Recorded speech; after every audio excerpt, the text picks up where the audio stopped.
Nagengast is our guest speaker, and it is going to be an amazing webinar about how to ace the Duolingo English Test.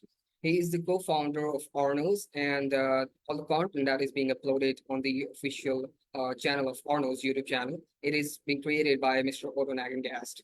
And so far, we have found the Arno's website and the YouTube channel of Arno's very helpful as a student to prepare for Duolingo English Test.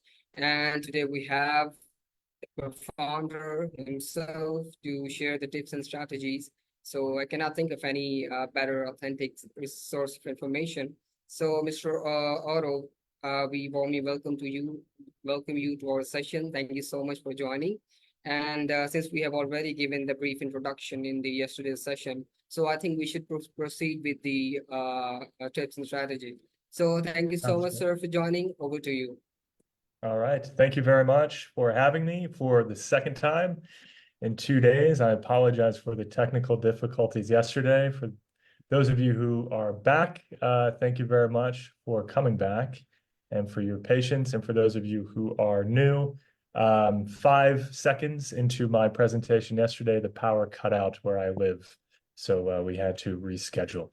Like Sammy said, let's jump in because I would like to cover a lot today, and also save as much time as we can at the end to answer any questions you have about what we cover in the presentation, but also any questions that you may have about the Duolingo English test.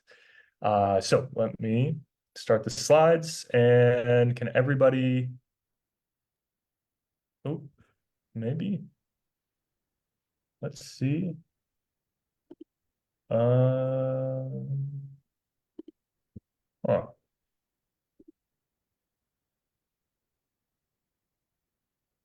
me see why it's not allowing me to share.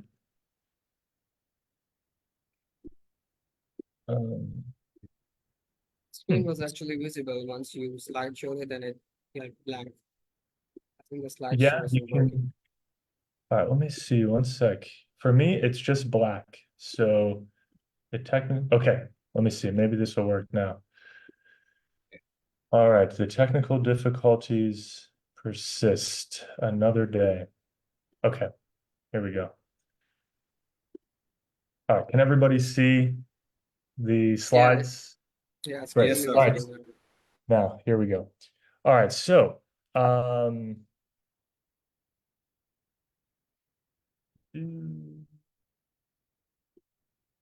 right, here is the agenda. So I will briefly introduce me and Arno. Then we're going to talk today about writing and speaking responses. So in particular, how to structure your responses. This is basically going to be templates. So this is the closest that I can recommend for useful templates that you can use for any writing or speaking question that you will see on the test. And in particular, I want to spend time talking about how to write strong paragraphs. So if you can learn how to write strong paragraphs, you will do very well on the Duolingo English test, and you will be a very good writer in English in general. So that's why I like to teach this, because it's useful not only for the test, but for once you actually go to university, which is of course more important than just the score that you get on a English proficiency test. Then at the end, I will answer any questions that you may have. All right, so who am I? I'm the co-founder of Arno, like Sami said. What is Arno? We are a platform that helps people prepare for the Duolingo English test. To date, we have over 130,000 students from over 200 countries. I have a degree in economics and mathematics from Middlebury College in Vermont in the US. I'm American. And I did a coding boot camp, but I learned that I'm a terrible programmer. So I have a lot of admiration for all of you who are more than competent programmers who are trying to pursue advanced degrees in computer science and related fields, because I discovered that it is very difficult, too difficult for me. But I ended up working in tech. So I worked at a company called LiveRamp, doing operations stuff mainly. And then I worked at a company called Localize where I was a product manager. So if any of you are interested in working in tech, you should know that there are many, many jobs that are not data scientist or software engineer. There are many opportunities out there. Okay, so how Arno can help you. We give you unlimited practice questions for every question type for free. So just go to goarno.io, create your free account. You do not need to pay for practice questions on other sites. You can get them for free in Arno. You can watch our free lessons on our YouTube channel. You can add us as a sponsor for when you take the test. So this is the link. We can put it in the chat later on, maybe. But if you add us as a sponsor, what this means is that you'll get your test results back in just 24 hours instead of the standard 48 hours. You will also receive premium support from Duolingo if you have any questions. So they will get back to you within 48 hours instead of up to 1 week, which is the standard response time. And then we are very close to having a discount code. I'm actually going to send the email to Duolingo today to continue the process. So to take advantage of that, just Google Arno discount code. We should be the first result. And you can save 10% when you book through us. So currently we have a wait list, but once we get the discount codes, which we hope will take maybe a week, maybe 2 weeks, but as soon as we can, then we will send you an email and you can use that discount code to save 10% off the test. And we also have a free speaking practice webinar this week. We did one last week. It went really well. So we're going to hopefully do these every week. And you can sign up at that link there. We'll also put that link in the chat. All right. So those are all the things that Arno can help you with when it comes to the DET. All right. Let's now talk about how to do well on writing and speaking questions. So the first thing to know is that every writing or speaking question on the DET will be in one of 3 categories. So there are 3 prompt types, and they are describe, in which you are asked to give information and details about some topic. So I'm going to give you examples for all of these here in a moment. You also have recount, and this is when you are asked to tell a story from your past. And argue. So this is when you are asked for your opinion, and then you need to justify it. So explain why you believe what you believe. So anytime you see a prompt on the DET, your very first step is going to be putting it into one of these categories. Sometimes the prompts can be combined. Okay, so maybe you're asked to tell a story and share your opinion. Those are rare, but they do happen. So don't be alarmed if you see that. But it's important to put them into these categories because then that tells you how you need to respond to that question so that you give Duolingo what they are looking for and so that you get the maximum points. Okay. So here are examples of describe prompts. What are some things your parents do for you? How do you thank them for these things? What is something important that you have learned from a parent? So in this example, you can see how you are just being asked to share information. Okay, you're not being asked for your opinion. You're not being asked to tell a story. You're simply being asked to just share information about your parents, about how they help you, about how you thank them for helping you, and so on. All right, next example. Name a famous person you would like to have dinner with. What 2 questions would you ask them? What would you hope to learn? So usually for describe prompts, you will be given multiple questions, and you can just use those questions within the prompt to guide your response. So as long as you answer each part of the prompt, answer all the questions, then you will have a good response. But they can also be brief. For example, describe a day in the life of one of your family members. So in this one, a little more difficult perhaps because you have to think about what you want to describe in the day in the life of one of your family members. But it's the same idea. You're just sharing information about a specific topic. Here are some examples of recount prompts. So describe a time you learned how to do something new. What did you learn? How did you learn it? You will notice this recount prompt starts with describe, but it is not a describe prompt. Okay, so just because a prompt has describe does not mean it is a describe prompt. You need to read the whole thing to determine which kind of prompt it is. This is a recount prompt because you're being asked to tell a story. Okay, so you have to think about your past. In particular, think about a time when you learned something new and then describe that experience. Usually, recount prompts will ask you explicitly for lessons that you learned, right? So in this example, not so much, but what Duolingo wants you to do is to reflect on that experience. So I recommend for recount prompts, you can always conclude your response by talking about the life lessons that you gained through the experience. Okay, so how it made you a better person. So here's an example of where you're asked for that explicitly. Describe a time when you had to work very hard to achieve a goal.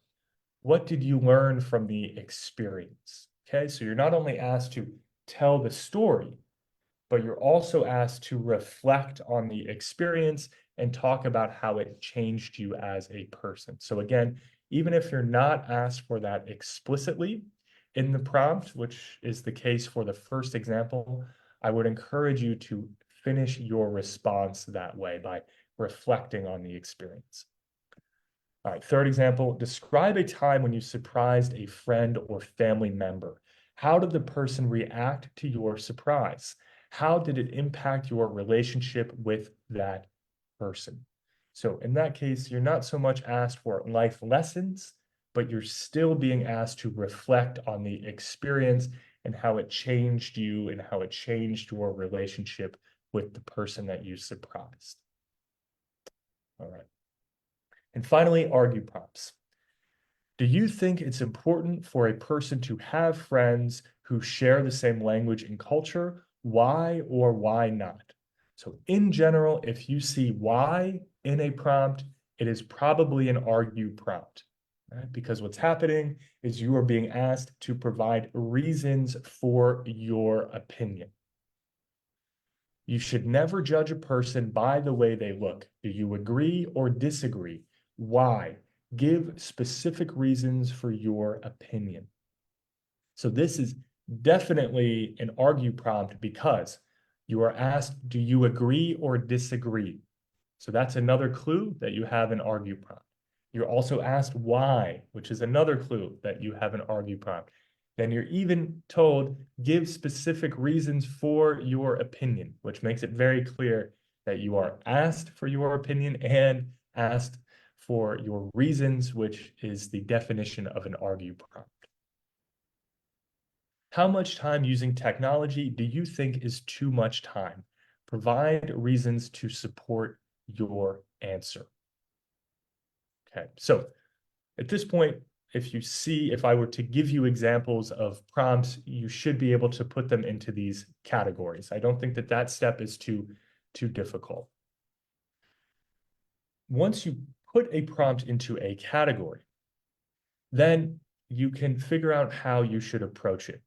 And in general, if you get a describe or recount prompt, you should be happy because those are easier. So recount prompts are easy because it's easy to tell a story from our past. Okay, so to tell a good story, you just go in chronological order. So chronological means in the order of time. So when you tell a story, you start at the beginning, you go to the next event, the next event, the next event until the end. Okay, that's how you tell a clear story. Describe prompts are easy because you're just sharing information. So the order of your ideas, the structure of your ideas is not very important. As long as you keep your information relevant in your response, then it will be high scoring. Okay. So for describe and recount prompts, just remember, respond to all parts of the prompt.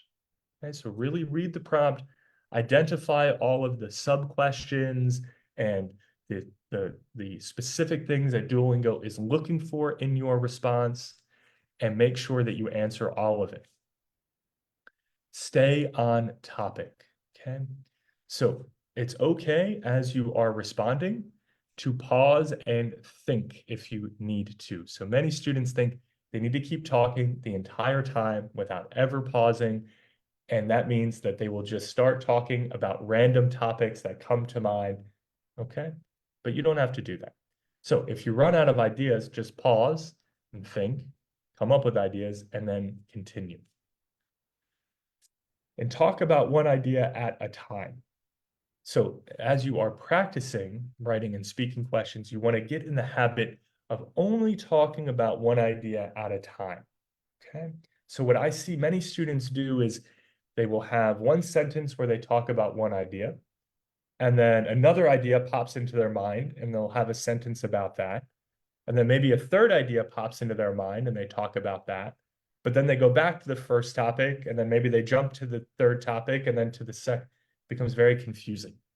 Okay, so talk about one idea, develop the idea, and then move on to the next idea. Okay, so it's just a habit to get into of slowing down, taking your time, and not jumping around, which will reduce the points that you will get for, it's called ideas and organization. Argue prompts are more difficult because you have to construct a argument with supporting ideas and evidence. Okay, so structure is more important for argue prompts, and they require more thinking. They're a little bit of a puzzle where you have to combine the different pieces of your response so that it forms a nice cohesive argument. So let me talk now about how to approach argue prompts.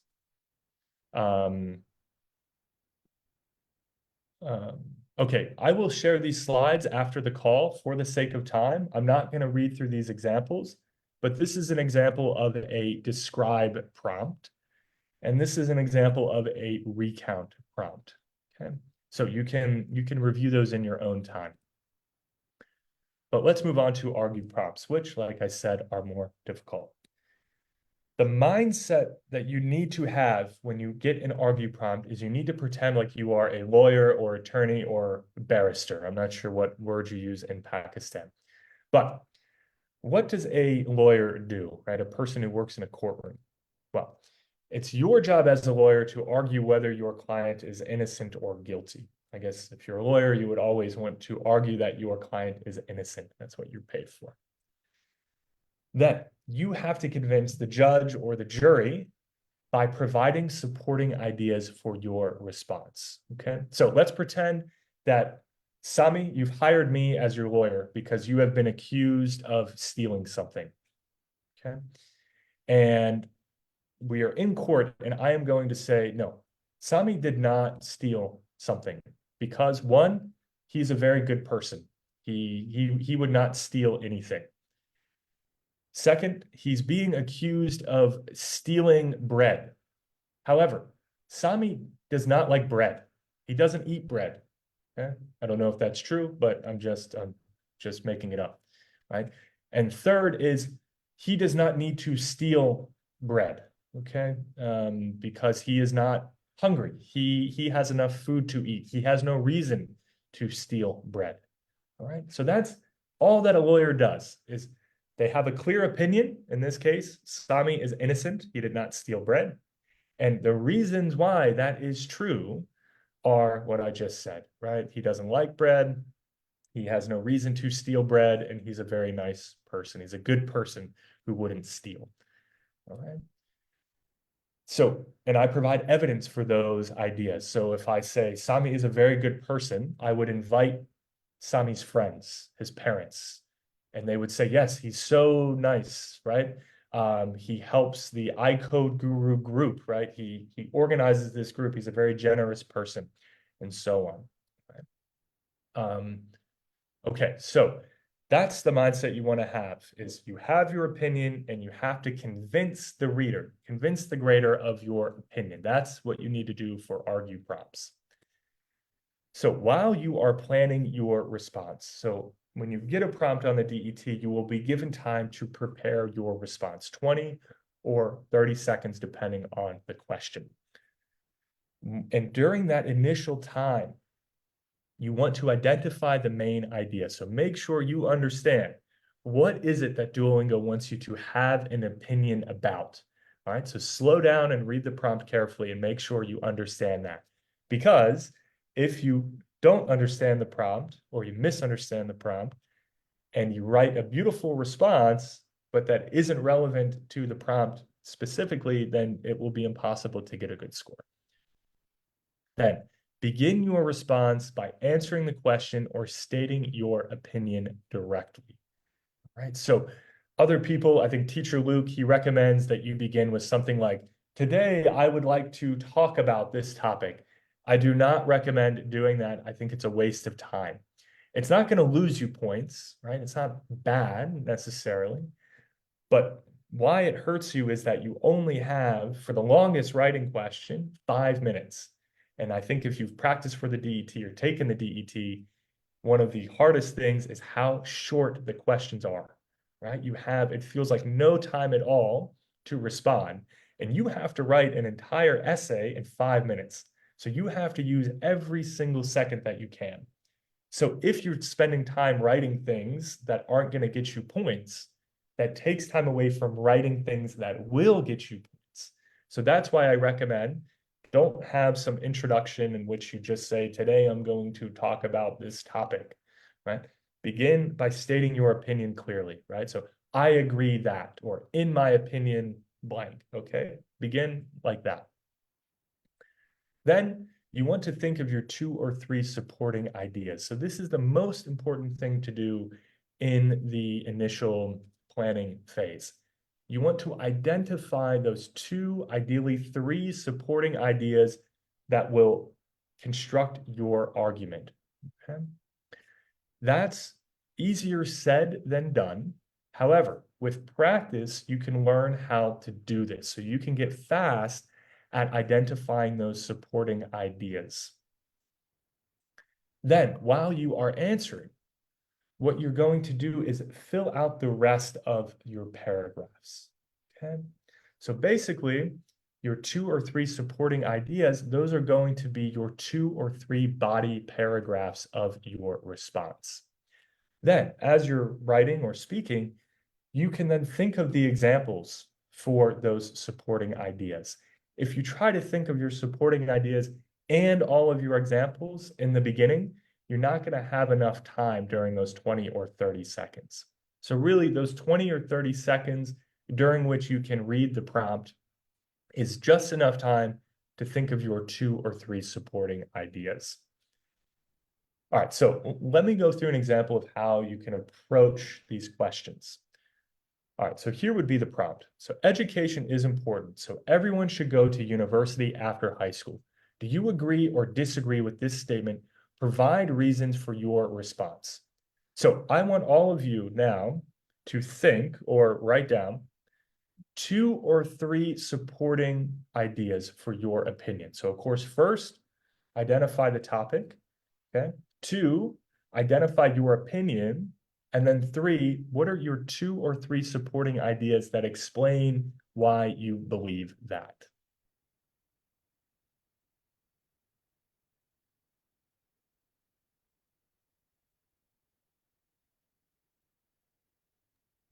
Okay, let me share. Sentences in the Oh, chat section. what's that? Okay, I'm going to share mine. All right, so the main idea here, going to university after school, okay? After high school, I should say. So you may have said, right? Some people, they'll read this and they'll say, oh, the topic is education. I need to talk about the importance of education, but that is not the main idea of this prompt. The main idea of this prompt is specifically going to university after high school, okay? So you need to identify the precise main idea of the prompt. Then, answer the question or state your viewpoint directly. So often on the DET, you will get a prompt and you'll say, well, I kind of agree and I kind of disagree, okay? But I would recommend just pick a side, and that way your answer is clear and your life is easier. So Duolingo doesn't care what you actually believe. You're not being tested on your opinions, you're being tested on your English. Okay, so just pick a side and then think, okay, why would somebody believe this? Why do people in general believe this? All right. So I disagree that everyone should go to university after high school. All right, that's my opinion. I just picked it. And now I'm going to think, okay, why do I believe that? Why would anybody believe that? All right, one, some people want to pursue other interests that don't require university degrees. Two, some people don't know what they want to study. And three, some people are too stressed after high school. There you go. All right. So with practice, you will be able to do all of that thinking in the first 20 or 30 seconds. And what you now have at this point is an outline for your response. You've done all of the hard thinking, right? And now, with the hard thinking out of the way, all you have to do is think of your examples. You have to develop the other ideas in your paragraphs, but you can focus on your grammar. You can focus on your vocabulary. You don't have to think about what you're actually going to say. That is already done. Right? So I could give this to any of you and I could say, finish the response, and you would be able to, right? You would be able to take this template and know, okay, the main idea of the first paragraph is that some people want to pursue other interests that don't require university degrees. And you could think, all right, what's an example? I don't know, maybe people who want to be professional athletes. Great. And you could write the rest of the paragraph. And you could do the same thing with the second paragraph and the third paragraph, right? So this is perhaps the biggest thing that I would recommend is in the initial planning phase for an argue prompt, this is really what you want to do. Be able to identify your 2 or 3 supporting ideas that will support your clear opinion or your viewpoint. Okay. All right, so here would be taking my outline and turning it into a full high scoring response. And you can see how easy this becomes. So I begin. I disagree that everyone should go to university after high school. I don't say, today I'm going to talk about the importance of education, or education is a very important thing that will help us succeed in life. Yeah, that's just wasting time, okay? I just start. I disagree that everyone should go to university after high school. Boom. First paragraph. Firstly, some people want to pursue careers that don't require university degrees, right? For example, elite athletes likely don't require a university degree in order to excel in their sport. Instead, they should spend their time training, not studying. Easy, okay? Secondly, some people don't know what they want to study. This was the case for my brother. I don't have a brother. I made this up, but Duolingo doesn't know that. This is fine. When he went to university, he didn't know what he wanted to become or even what he was interested in studying. He ended up studying finance because that is what his best friend did. However, now he does not like working as a banker. If he had done an internship or perhaps several before going to university, he could have discovered what he liked and been sure to study something that would have enabled him sorry, there's a typo, to get a job he enjoyed. Right, okay? And my third paragraph. Finally, I believe that many young people are too stressed and they should take time off before going to university. University life can be quite intense, and if a young person is not ready for it, it can be very difficult. I think that many people would benefit from taking a gap year after high school so that they can relax and recharge before resuming their studies. Then I had the time, so I wrote a concluding sentence. In conclusion, for the reasons outlined above, I do not believe that everyone should go to university after high school.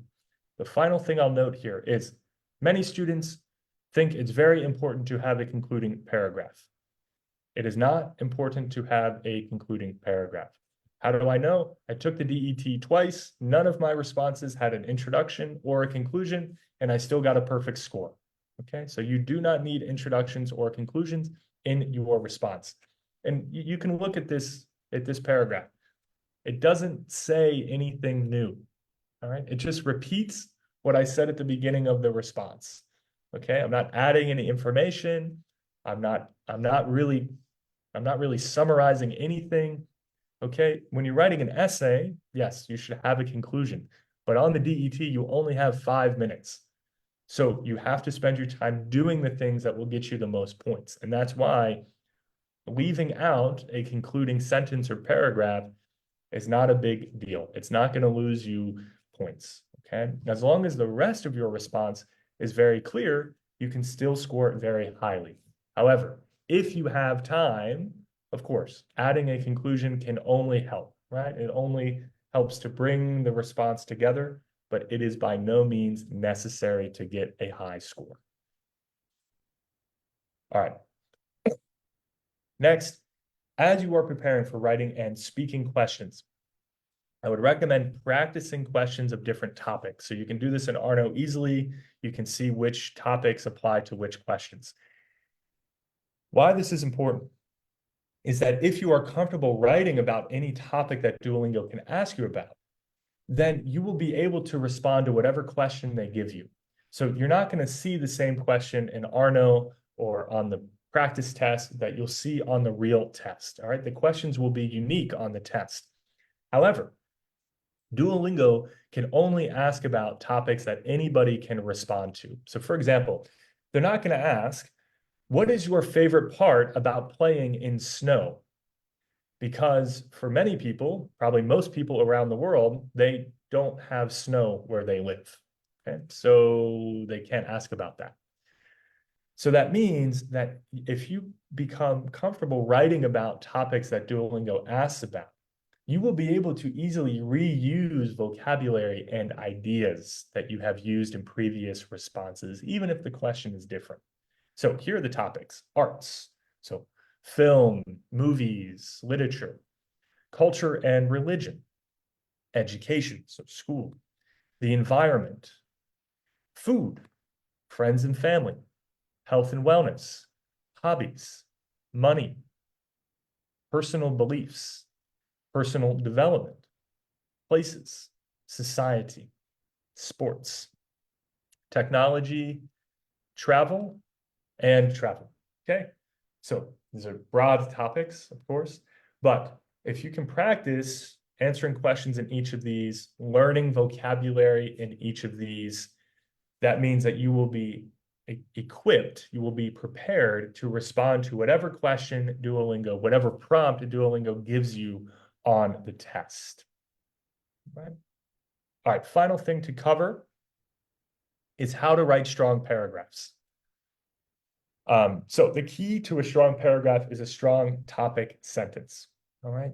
So if you can learn to write strong paragraphs, you will be a very, very good writer, which helps you on the test and in life in general. All right. And the key to a strong paragraph is a strong topic sentence. So what is a strong topic sentence? It is clear and it captures the central idea of the entire paragraph. All right, so how to tell if you have a strong topic sentence? What if we removed everything but the topic sentences from our paragraphs? If you have strong topic sentences, the reader will still be able to follow your argument. They still will know what your response is about. Right? So let me give you an example. Here is a response to this prompt. Why is it important to get around using modes of transportation that aren't gas-powered cars? All right, so my main points, right? The main points that I come up with in the planning phase. 1, it's good for the environment. 2, it's healthier. And 3, it saves us money. There you go. Those are my 3 main ideas. Then I can turn those main ideas into topic sentences. Okay. All right, let's do this example. Sorry. Discuss some tips for a successful negotiation. All right. First idea, clearly know what you want. 2, you need to empathize with the other person. And 3, be willing to compromise. Those are my 3 main ideas for each of my paragraphs. And I'm going to put those main ideas in my topic sentence in the first sentence of each paragraph. All right, so the most important tip for a successful negotiation is to clearly know what you want going in. Secondly, it is also important to empathize with the other person and understand where they are coming from. Finally, you need to be willing to compromise in order to reach an agreement that you both can agree upon. Right? So if I gave you this, you would understand my argument. You would know what I believe. You would be able to take this and continue writing the paragraphs. You would understand what each paragraph was about, and you would be able to think of an example for each one, right? So even though they're my ideas, because I put them in a topic sentence that is clear, you know what I believe, and you know what I believe so clearly that you could even continue the paragraphs. You could finish the paragraphs. So in your writing, this is what you want to do, is you want to have topic sentences that are very clear, that capture the main idea so well that if you remove the rest of the paragraph, somebody can still just read your topic sentences and basically understand your argument. Okay. If you can learn to do that, you will be able to write very quickly. You'll be able to write cohesive responses, and you'll score highly on the DET, but you will also write very well when you get to university. You'll write better than most native speakers. Okay. Cool. Okay, so you can read the full response after we share the slides so that you can see what else would be in that response. But that's it for the presentation part. So let's now move to the Q&A. I see there's some things in the chat. So let me see if there's questions I can answer.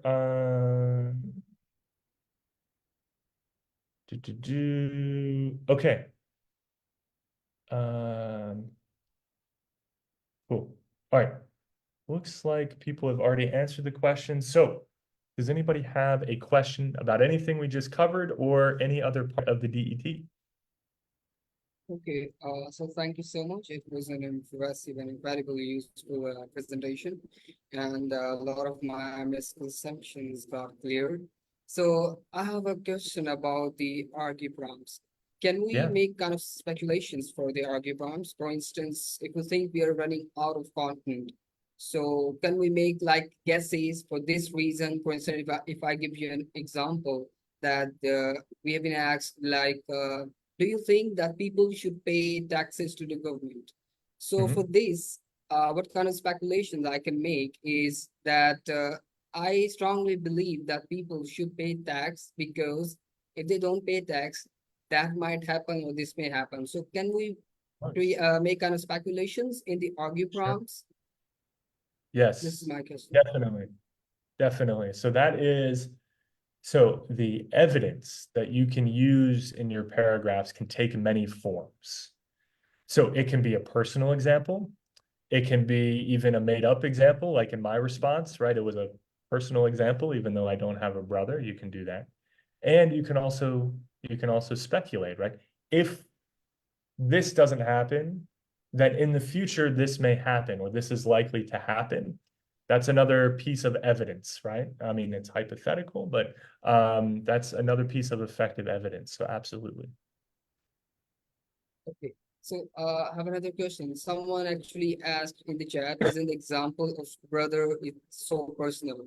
Like in the slides, you showed an example of the brother. So I Yep. think the question she's trying to ask is, like since we are supposed to make an argument and then defend our argument with some sporting ideas. So isn't do you think isn't the personal example is kind of too specific since we are trying to defend the general idea that the education is crucial, but actually we are just giving a example, our personal example, the example of one person. So do you think it is a good idea to kind of share the personal experience or example of us about a specific person to defend that general idea? Good question. Good question. So the way to think about the essays on the DET are that they are personal essays, right? So if you were asked a question for in a class, right? If you had to write a paper in a university class, you would be expected to do research, to cite statistics, to cite studies, okay? But that's because you have the time to do that. On the DET, you don't have the time to do research, and it would be unfair to expect you to have statistics and other facts memorized for all of these topics. So instead, the expectation is that it's more of a personal essay. It's more informal in that way. It's like you're at dinner, right? And you're talking about topics with friends or family, right? And in that environment, it's perfectly acceptable to give personal examples, right? I believe this because my brother, right? And nobody would say, well, I don't care about your brother, or, well, do you have statistics or any of that, right? So it's just a question of what is appropriate and expected based on what you're writing. So absolutely, for an academic essay in a class, you couldn't just use personal examples. But for the DET, it's perfectly fine. I mean, that's what you're going to have to use for evidence in a lot of cases, because that's all that you have available. And also remember, on the Duolingo English test, they're really testing your English. That's the most important. So they want you to write, they want you to speak. And it's easy to write about personal examples and speak about personal examples. And so you should do that.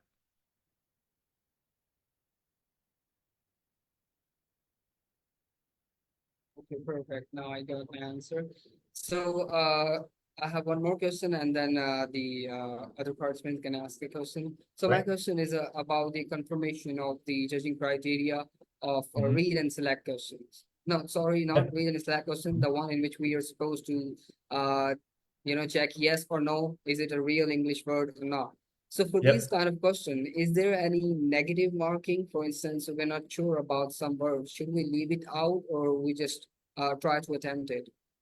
Good question. So unlike other tests, on the Duolingo English test, there's no difference between a blank response and a wrong response. Okay. So if you select the wrong answer, that loses you the same amount of points as not selecting any answer. Okay, so that's true of every question on the DET. And what that means, in other words, is you should always guess, always try, because you can only gain points. If you leave a question blank, you will lose the maximum number of points. Okay, so I think there's no reason of leaving the response. We're just kind of Exactly. losing the points. Exactly. Exactly. Always try. Perfect. So if anyone have question, you can just unmute yourself and you can ask your question. I still have a lot of questions, but I will ask in the end if I get a chance to, but this is for all of us. So you guys Uh-huh. can just unmute yourself and ask your question. Yeah. Yes, you can ask the question or put your question in the chat box. Okay, let's see. So Talha asks, what would be the advice if someone is stuck at the same score in mock tests around 125, 140? So one, you should know that the higher your score is, the harder it is to increase. So in other words, going from 90 to 110 is much easier than going from 110 to 130, and that's much easier than going from 130 to 150. Okay, so if you're stuck at 125, 140, you may be stuck there a lot longer than you got stuck at other places if you have been improving your scores. In order to improve above 140, you really need to be writing at a very proficient level. Okay, so that means you need to be really avoiding grammar mistakes. Okay, you need, so at a minimum, make sure you're not making grammar mistakes. 2, you need to be sure that you're writing enough in your responses. So for a lot of students, that means they need to become faster typers. So even native speakers, if you can't type very quickly, you will struggle to get a score above 140 on the test. We have the recommended minimum lengths in Arno. So you should really be aiming for those. And I know that they're quite high, but that's the lengths that you should be writing in order to really be able to get a high score, like above 140. The other thing is vocabulary. So you need to not only be using advanced vocabulary, but you need to really be using the correct vocabulary. So you need to have high level specific vocabulary for specific topics. So there's no shortcuts there. It's just, right, hard work, improving your grammar, improving your typing, improving your vocabulary. But that's what is required in order to get a score that high. Okay, Hamza asks, can we add references and arguments? I think, Hamza, you mean citations. So according to this source or this report, sure, yeah, if you have that information in your mind, you can use that very easily if you know a specific statistic or you know a specific study. Again, evidence can take different forms, personal examples, statistics, studies, all of that. But I would encourage you to make sure that your evidence is specific. So for example, I've seen some students write, according to Harvard University, sleep is important. Well, Harvard University is a big place with hundreds, thousands perhaps of professors and researchers. Which researcher, which study, which department, right? You need to be more specific than just Harvard University or the UN or whatever. Okay, so try to be as specific as possible. Okay, Gedir or Gedir, I don't know how to pronounce that exactly. But from your experience, on which segment in Duolingo English Test students feel difficulty means they should pay max concentration? Good question. I would say the only question where I think you have perhaps more time than you need is for reading complete. So reading complete is where you have a paragraph and many of the words are missing letters. For those questions, you have 3 minutes. And I've found in my experience that that is usually too much time. So you may find that you can answer that question in well under 3 minutes. You should know on the DET, you do not gain any points for going fast. Okay. So on that question, if you have extra time, you can relax a little bit, right? Have a sip of water, take a breath.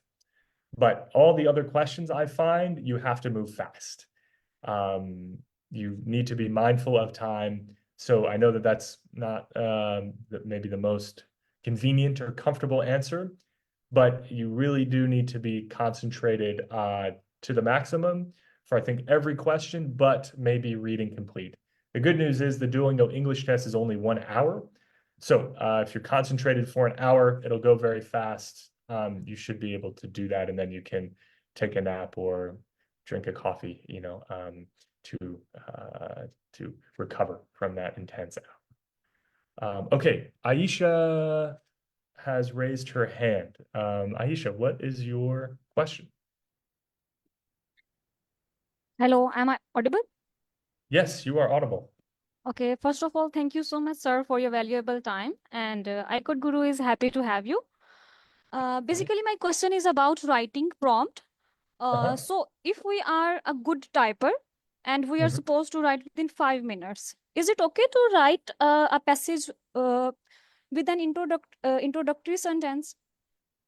Yes. So the way to think about the introduction and conclusion is it won't hurt your score directly. Okay. It may gain you some points, maybe. The only reason to not include them is that they take time from writing things that will get you more points. But if you can write enough, then sure, including an introduction and conclusion will only help your score. Okay, great. Okay, one more question. That which website should we rely on more, DET or Arno for practice or for the full mock test? Good question. So I would recommend, in order to know if you are ready for the test, you should take Duolingo's official mock test. It's the one that's now 45 minutes long, and it gives you that score estimate that's usually 10 or 15 points. And the reason is that Duolingo they're constantly updating their scoring. So this is a challenge we have at Arno, is how we keep our scoring accurate. We try our best, but it's not going to be as good as Duolingo's, obviously. So in order to measure whether you are ready for the test, whether you're going to get the score that you need, I would use the official mock test.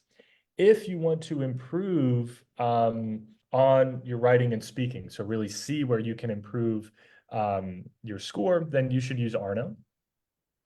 You can use Arno's mock test as a way to try out the different questions, get the experience of taking the full test and the timing, and then as well as get the feedback on each of your responses.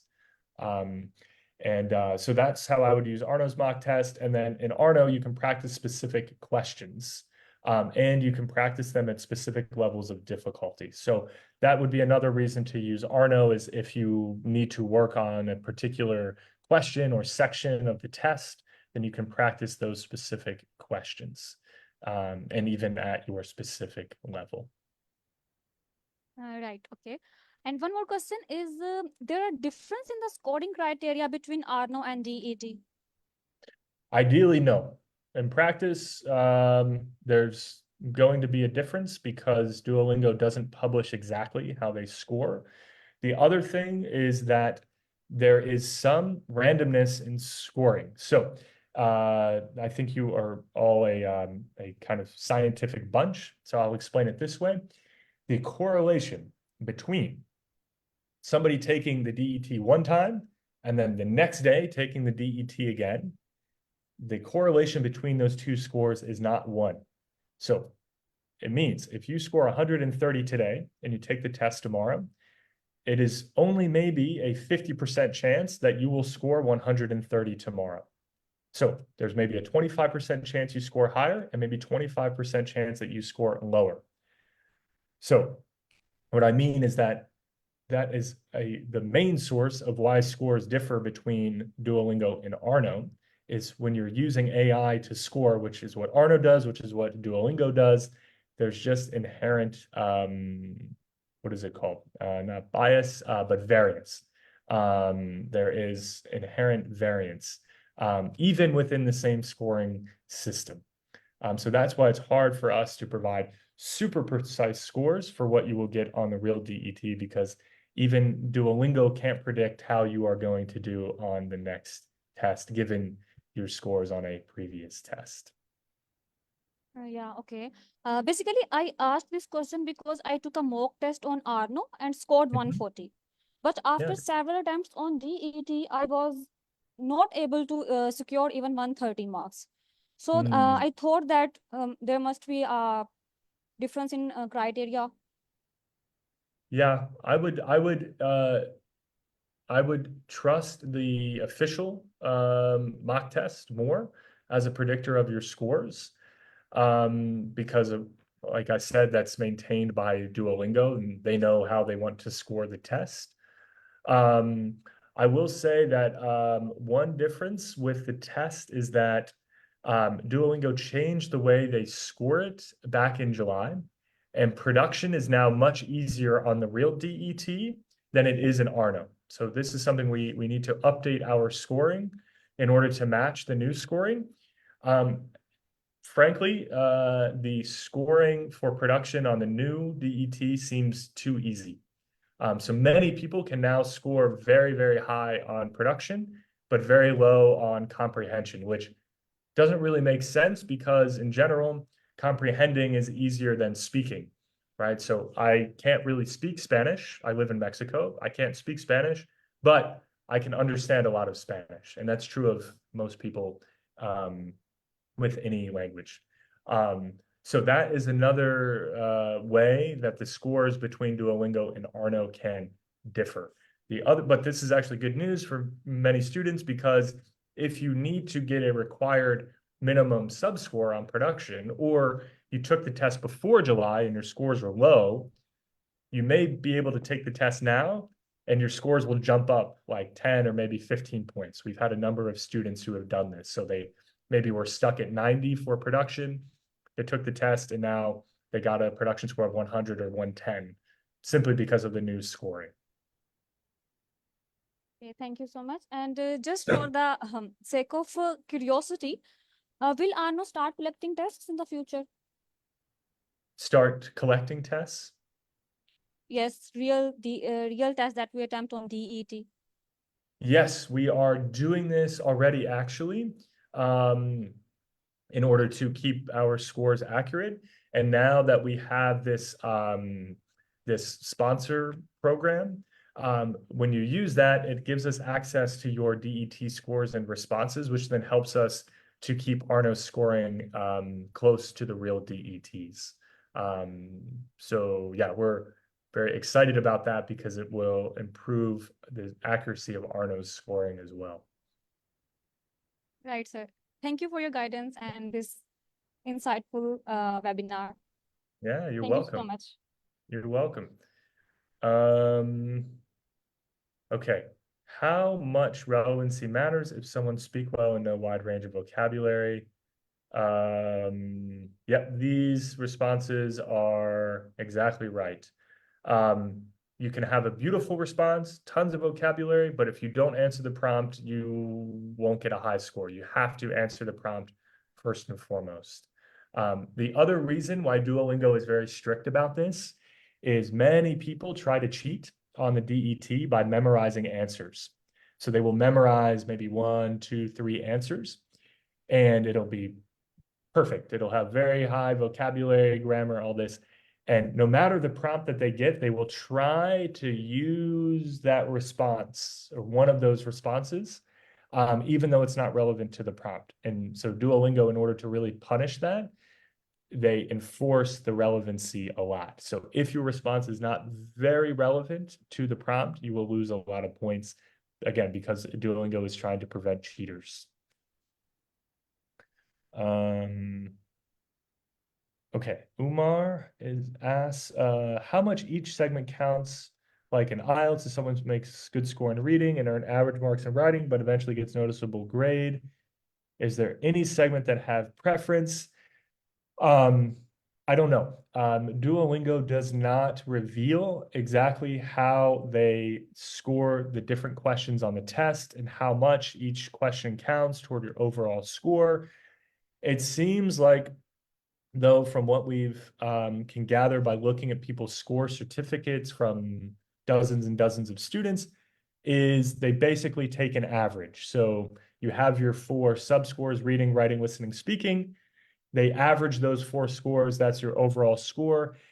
They have some correction where if one of your scores is much lower, so for example, you have 100, 100, 100, and one subscore is 60, then that 60, that very low score, won't pull down your average as much as it should, right? So if you just take the average of those 4, your actual score will be higher than that. So Duolingo does some adjustment like that to prevent very low scores or very high scores from pulling from changing your overall score very much. But apart from that, it's impossible to know how much each question counts toward your overall score. again, based on what we can see, it seems like they are equally weighted. So in other words, it doesn't make sense to not focus on some questions and only focus on other questions in order to do very well on those because they count more. I wouldn't recommend trying to do something like that. Okay, looks like there's no more questions in the chat, but Aisha is back with some more questions. All right, go ahead, Aisha. Yes, sir. I wanted to know that as we are not native speakers of English and we can't speak well and fluent, so we are all busy and we don't have time to listen to the podcast and watch to the seasons. Then what should be the efficient strategies to speak well and more within the 3 to 5 minutes? According to our like topic, or what would be the strategies to for the structure speaking? Okay, so speaking is a tricky one because it's hard to practice. But if you are truly very busy and you can't make any more time in your life, the thing I would recommend is stop watching TV in your own language or any other language and only watch TV in English. So I'm pretty confident that all of you here watch some TV. So it could be shows, movies, YouTube, whatever. You listen to something. Make sure that that's in English. So at a minimum, you probably listen to music, only listen to English music. What this does is it allows your brain to absorb English, okay? So although, of course, speaking directly is the best way to improve, I know that's hard to do, but an easy way to just expose your brain to English, to the sounds of English, is to watch TV. So I learned French, and I would watch French TV for an hour or two every day. And I would write down the words I didn't know. I would use it as a study tool, and it's very effective to do that. So if you're truly pressed for time, you don't have any extra time to practice English specifically, then you can use your TV time to practice English, which is especially easy for English because we have the best TV, because we have Hollywood, and so the best shows are the most popular shows in the world, I should say, are in English. So there's no shortage of things that you can watch. Okay, that sounds really great. Okay, and what about anxiety? How can we overcome the anxiety that we face in attempting the test? So confidence comes from preparation, right? So if you're nervous, it's because you feel like you're not ready. It's because you feel like you're not going to get a good score. So the best thing you can do is practice, practice, practice. Be prepared for every question that you could see. So have the strategies, know how you're going to approach each question, right? That will help a lot. The other thing is before taking the test, you should plan everything you can, right? So know what day you're going to take the test. Know what time of day you're going to take the test. Make sure you have water or coffee or tea or whatever else you want to have with you, right? Beforehand, take a walk or, whatever else, but you should approach it like you're in the Olympics, okay? And like it is a big event. And so, you don't just want to wake up and decide, you know what, I'm going to take the test today and do it. You want to be prepared. You want to get a good night's sleep. You want to do everything you can so that you are thinking and feeling your best going into the test. And as you're going in, remind yourself that you have been practicing, that you are prepared, that you have done everything you can in order to get the best score that you can at that point in time.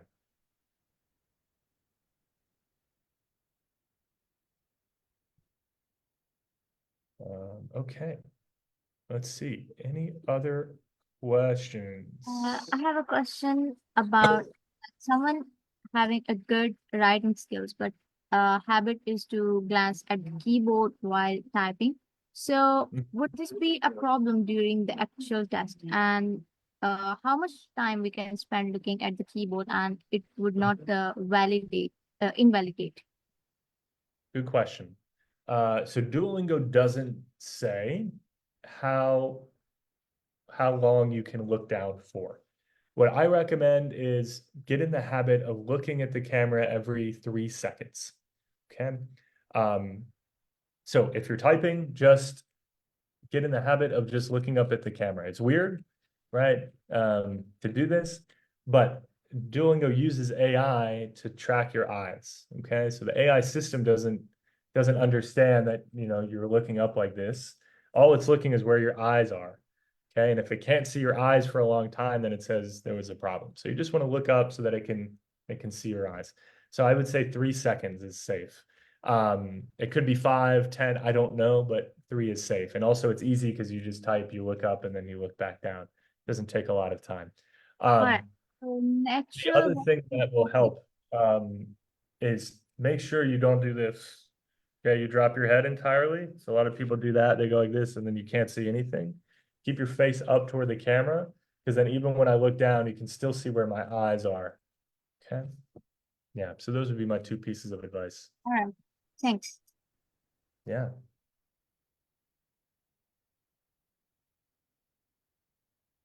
Okay. Let's see. Looks like, yeah. Go ahead. Sorry. We have Dr. Rizwan Ghaffar. Sir, can you please add something about our webinar? I'm sorry, was that a question for me? Oh, can you guys hear me?